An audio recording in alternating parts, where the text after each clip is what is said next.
Magkakalaban man ang kanilang mga character sa telefantasyang Encantadia, magkakasundo naman ang mga sangre pagdating sa musika at pagkanta. Palaban din silang sumabak sa Tunog Tao Challenge. Panoorin natin to.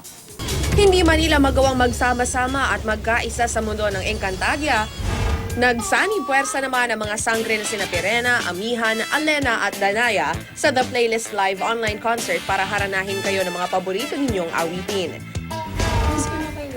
Nabuti kami ganito, na nakapag-bond kami. Pero sa totoong buhay, may isang bagay na kaya nilang pagkasunduan. At yan ay ang pagsulat ng kanta at pag-awit. Si Glyza De Castro nakapaglabas na ng ilang album. Outlet ko siya. Hindi kasi ako masyadong magaling mag-express ng feelings ko. So ngayon, I'm working on a new album.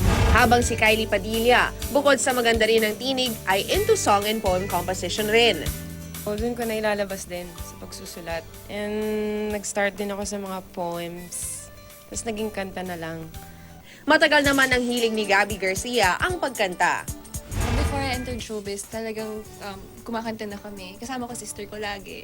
At lingid sa kalaman ng lahat, Master Showman days pa lamang ay pinakita na ni Sanya Lopez ang kanyang husay sa pag-awit. Kumakanta ako dun, pero mas na-realize ko din, ay kumakanta nga ako.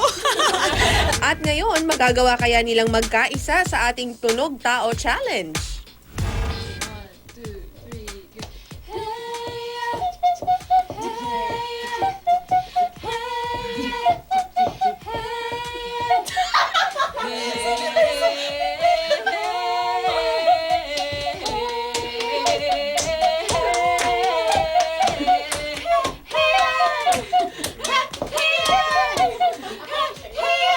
Para sa mga hindi nakapanood ng live playlist namin, Papanood niyo po sa www.encantadia.com.ph